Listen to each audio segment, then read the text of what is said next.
असली सोना मिला। उन्होंने कहा असली सोने का मतलब, उन्होंने कहा इसके अंदर भगवान बुद्ध मिले। इस सोमनाथ मंदिर के नीचे 3 मंजिला बुद्ध विहार है। तो नरेंद्र मोदी ने कहा अभी आप भी चुप बैठना, मैं भी चुप बैठता हूँ। इसके लिए ये डुप्लीकेट लड़ाई को बंद करना होगा। हिंदू मुसलमान ये डुप्लीकेट लड़ाई है, असली लड़ाई है बौद्ध बनाम ब्राह्मण धर्म की लड़ाई। तो गुजरात में हम लोग इस आंदोलन को रोकने के लिए, और वो संस्था आरएसएस के द्वारा निर्मित है, मगर वो फर्जी बौद्धों की संगठन है। उसमें बौद्ध नहीं है मगर डुप्लीकेट बौद्ध है। इस बोध गया मुक्ति आंदोलन में अखिल भारतीय भिक्षु संघ सहभागी नहीं है, जो ऑल इंडिया का भिक्षु संघ है। में यूनिटी नहीं है, श्रेयवाद के नाम पर लड़ रहे हैं। उद्देश्य को लेकर लड़ना चाहिए, श्रेयवाद के नाम पर लड़ रहे, मुझे श्रेय मिलना चाहिए। अभी विजय हासिल नहीं हुआ है, बल्कि हमारा दुश्मन ज्यादा अलर्ट हो गया है। यहां गुजरात से एक संस्था सक्रिय हो गई है इस आंदोलन को रोकने के लिए, और वो संस्था आरएसएस के द्वारा निर्मित है, मगर वो फर्जी बौद्धों की संगठन है। उसमें बौद्ध नहीं है मगर डुप्लीकेट बौद्ध है। बुद्ध के नाम पर भिक्षु है, बुद्धिस्ट के नाम पर उपासक है, और उस संस्था का नाम है भारतीय बौद्ध संघ। कौन चला रहा है? आरएसएस का भागवत। और यहाँ गुजरात में उसका प्रेसिडेंट रहता है, उसको एक डुप्लीकेट नाम दिया, उसका नाम है संघ प्रिय राहुल। उनको सक्रिय करके भिक्षुओं का भी संगठन है। मैं जब दीक्षा भूमि गया तो मैंने जिज्ञासा से भिक्षु को पूछा कि कोई डाटा है क्या ऑल इंडिया में कितने भिक्षु हैं, कितनी भिक्षुनियां हैं, इनका कोई राष्ट्रीय सम्मेलन होता है क्या? तो उन्होंने कहा डाटा है बोध गया में।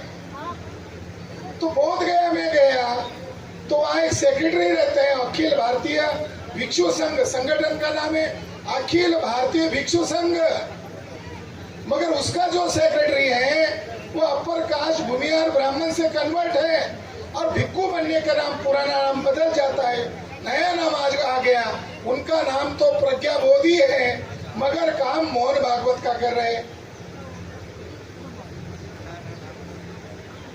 इस बोध गया मुक्ति आंदोलन में अखिल भारतीय भिक्षु संघ सहभागी नहीं है, जो ऑल इंडिया का भिक्षु संघ है, हमारा भिक्षु संघ है। वो भिक्षु संघ सहभागी नहीं है। क्यों सहभागी नहीं है? उसका लीडर ही आरएसएस के नियंत्रण में। 12 मई के दिन भिक्षुओं पर हमला हुआ बोध गया में, उपासक उपासिकाओं को डंडे से मारा। बोध गया में जहाँ सिद्धार्थ बुद्ध रहे थे, ये लोग उसको ढोंगेश्वरी कहते हैं, उसके वीडियोस भी आए, हमने किए हैं। हमारे भिक्षुओं को मारा, हमारे भिक्षुनियों को, हमारे महाराष्ट्र से कई सारे लोगों के साथ ये गलत व्यवहार किया। सवेरे 8-8:30 बजे बिहार राज्य का गवर्नर वहाँ काल्पनिक शिवलिंग की पूजा किया। गवर्नर को ये काम करने के लिए नियुक्ति किया गया है क्या? अगर उसको पूजा ही करना है तो उसको पंडा बनना चाहिए था, मगर वो आदमी पंडा भी नहीं बन सकता क्योंकि वो धर्म से मुस्लिम है। आरिफ मोहम्मद खान केरल का, मगर ओरिजिनल आरएसएस का। मुसलमान भी उसको मुसलमान नहीं मानते। अरे गवर्नर को झुकाया, और 2 दिन बाद शाम को 13 तारीख को वहाँ जय श्री राम के नारे लगाए, क्योंकि वहाँ की सरकार चाहती थी कि ये आंदोलन खत्म हो जाए, इसके लिए कोई विवाद किया जाए। तो पुलिस की मौजूदगी में वहाँ आरएसएस बीजेपी के लोग नारे लगा रहे थे, और उल्टा जो अलग अलग राज्य के लोग गए उनके ऊपर एफआईआर दर्ज कर दिया। 14 तारीख को इंद्रेश कुमार जो आरएसएस का मोहन भागवत के बाद लीडर है, उसने 2 दिन का संगदान का आयोजन किया। जो डुप्लीकेट संस्था बनाकर घूम रहे भारतीय भारतीय बौद्ध संघ या आरएसएस की संस्था है, इसके बैनर तले इंद्रेश कुमार ने 2 दिन का संघदान का कार्यक्रम आयोजित किया और अखिल भारतीय बौद्ध भिक्षु संघ के जो सेक्रेटरी हैं बनते प्रज्ञा बोधी, वो वहां पर इंद्रेश कुमार के चेयर को साइड में बैठकर 2 दिन उसके सम्मेलन में सहभागी थे। यानी एक तरफ जय श्री राम के नारे लगाने वाले, एक तरफ मुख्य बोधि विहार में जाकर काल्पनिक शिवलिंग की पूजा करने वाले, और दूसरी तरफ हमारे विरासत पर कब्जा करने के लिए हिंसा का सहारा लेने वाले लोगों के साथ हमारे लोग खड़े हैं। मैं आरोप नहीं लगा रहा हूँ, मैं तथ्य और सबूत के आधार पर बोल रहा हूँ कि संस्थागत अगर ये लड़ाई होती तो हमारी जीत कभी की हो जाती। मगर आज जो लड़ाई चल रही है श्रेयवाद के नाम पर चल रही है, चंदा इकट्ठा करने के नाम पर चल रही है, और इस लड़ाई में हमारे लोगों की जो भावनाएं लगी हुई है, लोगों को लग रहा है ये आजाद करेगा, वो आजाद करेगा, मगर दुश्मन को फायदा पहुंचाने का काम चल रहा है। दूसरा एक रास्ता न्यायपालिका है, मगर न्यायपालिका में ब्राह्मण जजेस बैठे हुए, 21 लोगों ने केसेस दायर किए हैं। एक केसेस नहीं, 21 केसेस। जब राम मंदिर का फैसला देना था, हर दिन केस चल रही थी। अब इतना बड़ा वैश्विक मुद्दा है, बौद्ध धर्म विश्व धर्म, इन राज्यों की प्रॉपर्टी नहीं है, दुनिया की प्रॉपर्टी है। बौद्धों की, विश्व के बौद्धों की धरोहर है। तो भारत की न्यायपालिका डे टू डे क्यों नहीं कर रही है? अक्टूबर नवंबर में बिहार में चुनाव है, उसके बाद वो केस को छोड़ देंगे। अभी तारीख पर तारीख चल रही है। कल परसों मीडिया वालों ने उसको सुर्खियां बनाया, एक स्टेटमेंट दिया इंटरव्यू में, तो मीडिया वालों ने उसको हेडिंग बनाया, चंद्रचूड़ महाराष्ट्र के ब्राह्मण जाति के हैं। वैसे जजेस की जाति नहीं होती, वैसे राष्ट्रपति की जाति नहीं होती, वैसे प्रधानमंत्री की जाति नहीं होती। वो राष्ट्र के साथ समदृष्टि से देखता है। मगर कल की खबर आई, भारत की राष्ट्रपति महोदया पिंडदान करने गई। आदिवासी है, हम सम्मान करते हैं, बाबा साहब के संविधान ने उनको अधिकार दिया। अगर राष्ट्रपति ही नागपुर के भागवत के इशारे पर काम करे, फिर संविधान का काम कौन करेगा? तो ये चंद्रचूड़ ने एक स्टेटमेंट दिया कि जज को धर्मनिरपेक्ष संविधान के तहत बोलना चाहिए।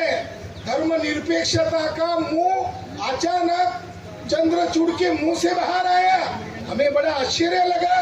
2019 की बात है, यही चंद्रचूड़ थे जिन्होंने आस्था और श्रद्धा के आधार पर मुसलमानों के धर्म स्थल पर नहीं, शाक्य मुनि तथागत भगवान गौतम बुद्ध के विहार पर इस चंद्रचूड़ ने कानून के तहत फैसला नहीं दिया, बल्कि आस्था और श्रद्धा के आधार पर फैसला दिया। अब वो बता रहे हैं कि धर्मनिरपेक्ष होना चाहिए, तब उनकी बुद्धि कहाँ मर गई थी? उनकी मति को क्या हो गया था? मति मर गई थी। जब ये रिटायर्ड होने आए थे तो पुणे गए और पुणे में मीडिया वालों को कहा, जब ये पेचीदा मामला चल रहा था तो रात को मैं टेंशन में आता था और सोचता रहता था। एक दिन अचानक प्रभु रामचंद्र जी प्रकट हो गए और फिर हमने दोनों ने मिलने का टाइम फिक्स किया और राम प्रभु और मैं कभी 1 घंटा कभी 4-4 घंटा बैठते थे और राम प्रभु जी मुझे जो बोलते थे वही कोर्ट में जाकर मैं बोलता था। अब ये 2 बातें, ये 2 स्टेटमेंट अब हमारे सामने हैं। अब पता चलता है भारत का जज नहीं होता, पहले वो जाति का होता है, बाद में ये उपदेश करता है। तो साथियों, इस देश में लोकतंत्र हमारे हक के लिए बनाया गया है। 21 याचिकाएं चल रही है, मगर वो फैसला देने वाले नहीं है। तो अगर वो फैसला देने वाले नहीं है तो क्या करना होगा? बंते जी ने जिस बात का जिक्र किया, हमें प्रचारक बनना होगा, बिहार में जाना होगा, हमें गुजरात में जाना होगा, अलग अलग राज्यों में जाकर धम्म का प्रचार करना होगा, निस्वार्थ भाव से प्रचार करना होगा, लोगों को जगाना होगा और लाखों के समुदाय में अलग अलग राज्यों में इकट्ठा आकर 22 प्रतिज्ञाओं के साथ सीधे तौर पर बुद्ध धर्म को गले लगाना होगा। ये लोग अगर न्यायपालिका से हमें न्याय नहीं दे सकते हैं तो हम बुद्ध धर्म अपनाकर सभी स्थलों पर कब्जा कर सकते हैं। जो हमारा अपना है हम करें, वो तो करने वाले है ही नहीं।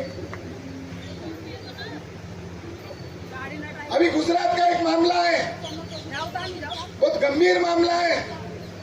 2017 को नरेंद्र दामोदर दास मोदी को ऐसा लगा कि सोमनाथ मंदिर के नीचे सोना होगा, या उनको सलाह देने वालों ने सलाह दिया होगा, तो उन्होंने गांधीनगर की IIT को उस जमीन का, उस मंदिर का सर्वे करने के लिए कहा, जिसको कहते हैं GPR सर्वे। 2017 में एडवांस टेक्नोलॉजी से GPR सर्वे किया गया और 5 करोड़ की लागत में 32 पृष्ठों का एक रिपोर्ट रेडी हो गया जो साइंटिफिक है। वो रिपोर्ट उन्होंने मोदी महाशय को दिया। मोदी महाशय 2 कैरेक्टर में है। गुजरात के लिए सोमनाथ मंदिर ट्रस्ट के वो ट्रस्टी अध्यक्ष है और देश के लिए वो देश के प्रधानमंत्री है, यानी डबल कैरेक्टर में है। अब ट्रस्टी को रिपोर्ट सौंप दिया। ट्रस्टी अब प्रधानमंत्री भी है और ट्रस्टी अब ट्रस्टी अध्यक्ष भी है। अब इनका दायित्व क्या है? उन्होंने पूछा इसमें क्या मिला है, तो उन्होंने कहा इसमें आप जो सोच रहे हो नहीं मिला, असली सोना मिला। उन्होंने कहा असली सोने का मतलब, उन्होंने कहा इसके अंदर भगवान बुद्ध मिले। इस सोमनाथ मंदिर के नीचे 3 मंजिला बुद्ध विहार है। तो नरेंद्र मोदी ने कहा अभी आप भी चुप बैठना, मैं भी चुप बैठता हूँ और इस विषय को कोई छेड़ो मत। 2017 से लेकर आज तक नरेंद्र मोदी को मान लो मिर्गी आ गया है। मिर्गी एक बीमारी होती है, उसमें उसके जो दांत होते हैं, वो जो जबड़ा होता है वो जखड़ जाता है। इस मामले पर नरेंद्र मोदी का जबड़ा जखड़ गया है। मैं कल वकील लोगों को मिला, हमने कहा जितना पैसा चाहिए ले लो, मगर हमें गुजरात में ये केस लड़ानी है। तो उन्होंने कहा रिपोर्ट चाहिए। मैंने कहा रिपोर्ट तो मेरे पास है। उन्होंने कहा आपको कैसे मिला? मैंने कहा लंबा इतिहास है, बाद में बताऊंगा। उन्होंने कहा कैसे मिला? मैंने कहा वो जो ट्रस्टी उपाध्यक्ष है उससे ही मैं लेकर आया और बहुत चालाकी से लेकर आया। तो उन्होंने पढ़ा, अरे तो ओरिजिनल एविडेंस है, अगर इसको लड़ते हैं तो गुजरात में मोदी को घेरने का मौका मिलेगा। नरेंद्र मोदी बाहर जाकर बोलता है मैं बुद्ध भूमि से आया हूँ और इधर हिंदुत्व को स्थापित कर रहा है।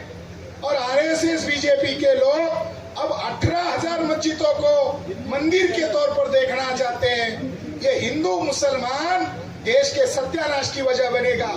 बौद्ध बनाम वैदिक ब्राह्मण ये देश को विश्व स्तर पर लेके जाएगा। इसके लिए ये डुप्लीकेट लड़ाई को बंद करना होगा। हिंदू मुसलमान ये डुप्लीकेट लड़ाई है, असली लड़ाई है बौद्ध बनाम ब्राह्मण धर्म की लड़ाई।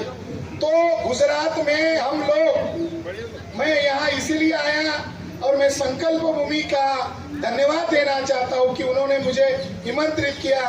मैं इसीलिए यहाँ आया कि हम अगले महीने में सोमनाथ मंदिर का गुजरात हाईकोर्ट में याचिका दायर कर रहे हैं, क्योंकि इस लड़ाई से गुजरात में बुद्ध धर्म का जड़ें लगना शुरू हो जाएगा। हमारे पास साइंटिफिक एविडेंस है। पहला एविडेंस आपको देता हूं, क्योंकि ये रिकॉर्ड हो रहा है, ये बाहर भी जाएगा, ये बातें बाहर भी जाएगी। और गुजरात में हो रहा है तो हमें डरने की जरूरत नहीं है, क्योंकि ये संकल्प भूमि है, क्योंकि ये संकल्प वाली भूमि है। गुजरात सरकार को बुरा लगे तो लगने दे।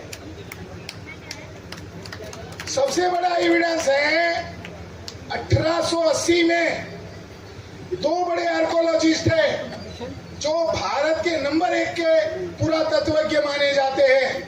एक का नाम है जेम्स फर्ग्यूसन, और दूसरे व्यक्ति का नाम है जेम्स बर्जेस। इन्होंने पूरे भारत के गुफाओं का और मंदिरों का पुरातात्विक रिपोर्ट बनाया। तो उस रिपोर्ट का नाम है cave and temples in India, यानी भारत में गुफाएं और मंदिर। उसमें उन्होंने लिखा कि गुजरात में हमने सर्वे किया तो हमें 140 बौद्ध गुफाएं मिली। इसका मतलब है गुजरात प्राचीन बौद्ध धरोहर है, गुजरात प्राचीन बौद्ध केंद्र है। उसमें उन्होंने लिखा कि अशोक राजा ने और वो जिस खानदान में आते हैं चंद्रगुप्त मौर्य ने यहाँ जूनागढ़ में एक तालाब बनाया, उसका नाम सुदर्शन तालाब है, जूनागढ़ में है। अशोक राजा ने ग्रीक राजा के साथ करार किया, उसका अभिलेख खुदवाया जूनागढ़ में। इसका मतलब गुजरात के साथ अशोक राजा का डायरेक्ट संबंध है। तो जेम्स बर्जेस और फर्ग्यूसन ने उनके रिपोर्ट के पेज नंबर 194 पर लिखा कि ये जो सोमनाथ है और ये जो द्वारका है, ये निर्विवाद रूप से बौद्ध स्थल है। उन्होंने कहा ये बौद्ध धरोहर के स्थल है और मुगल या मुसलमान भारत में आने के पहले तक ना द्वारका पर, ना सोमनाथ पर, ना शैवों का कब्जा था, ना वैष्णव का कब्जा था। देखो द्वारका क्या बना दिया, कृष्ण के नाम पर वैष्णव का स्थान। सोमनाथ को क्या कर दिया, शिव के नाम पर शैवों का स्थान। ये शैव कौन थे, ये आतंकवादी आदि शंकराचार्य की फौज, ये आतंकवादी फौज थी। और दूसरी फौज थी वैष्णव आतंकवादियों की फौज। मगर रिपोर्ट कह रहा है मुसलमान गुजरात में, भारत में आने के पहले तक ना सोमनाथ पर, ना द्वारका पर शैवों का और ना ही वैष्णव का कब्जा था। तो साथियों, गुजरात में प्रचार प्रसार करने की जरूरत है। यहाँ गुजरात के जो भाई बहन आए हैं उनको बुद्ध धर्म के बारे में प्रचारक बनना होगा। हमारे लोग प्रचारक नहीं बनते हैं, ये बड़ी समस्या है। नेता बनने की होड़ है, प्रचारक बनने की होड़ नहीं है। अगर प्रचारक बनेंगे भिक्षुओं और उपासक तो इस देश में अनुशासित संगठन का निर्माण होगा। आने वाले समय में हम कोर्ट की तो लड़ाई लड़ेंगे, इसके लिए हम गुजरात के विभिन्न संगठनों का, भिक्षुओं का साथ लेंगे, क्योंकि ये समाज की लड़ाई है। मगर सिद्धांत के आधार पर लेंगे। दलाली करने गांव-गांव से ये अनुशासित ढंग से भिक्षु भी रहेंगे, उपासक भी रहेंगे, उपासिका भी रहेंगे, वो जनवरी की बात है। मगर तैयारी अभी से करनी पड़ेगी। रही कोर्ट की बात, वो कोर्ट का मामला हमारे एक्सपर्ट लोग और वकील लोग कर लेंगे, वो काम वो कर लेंगे। और हमारा जो उपासक और उपासिकाओं का और आदरणीय भिक्षुनियों का काम है, हमें सामूहिक तौर पर करना होगा। बाबा साहब अम्बेडकर ने संकल्प लिया था। संकल्प बहुत कठिन होता है। एक आर्य सत्य में सम्यक संकल्प एक संकल्प है। एक संकल्प में भी एक संकल्प है, यानी केवल बाबा साहब का ही संकल्प नहीं, बुद्धा ने जो हमें टीचिंग दिया उसमें संकल्प है। मैं उदाहरण देकर बताता हूँ संकल्प कितना कठिन होता है। बाबा साहब मुंबई में जब अपने लोगों को समझा रहे थे तो लोग कह रहे थे कि बाबा साहब झूठ मूठ के सपने दिखा रहे, हम शासक बनेंगे, हम इस देश के हुक्मरान बनेंगे। लोग बोलते थे ये संभव नहीं है, हम गरीब गुरबे, ये होना संभव नहीं है। तो लोग उपवास करने लगे, पीठ पीछे बोलने लगे। तो बाबा साहब ने परल में एक सभा लिया था मुंबई में, तब उन्होंने वहाँ एक वक्तव्य दिया था। संकल्प लेने वाले बाबा साहब उन छोटे दिमाग के लोगों को समझाने के लिए बोल रहे हैं। क्या बोले थे उनका मुझे उस स्टेटमेंट याद है। बाबा साहब ऐसे ही महापुरुष नहीं है, हम उनके कभी भी कर्ज से मुक्त नहीं हो सकते। उतना इनका कर्जा हमारी पीढ़ी में भी है और आने वाली हजारों पीढ़ी तक उनका कर्जा ही रहेगा।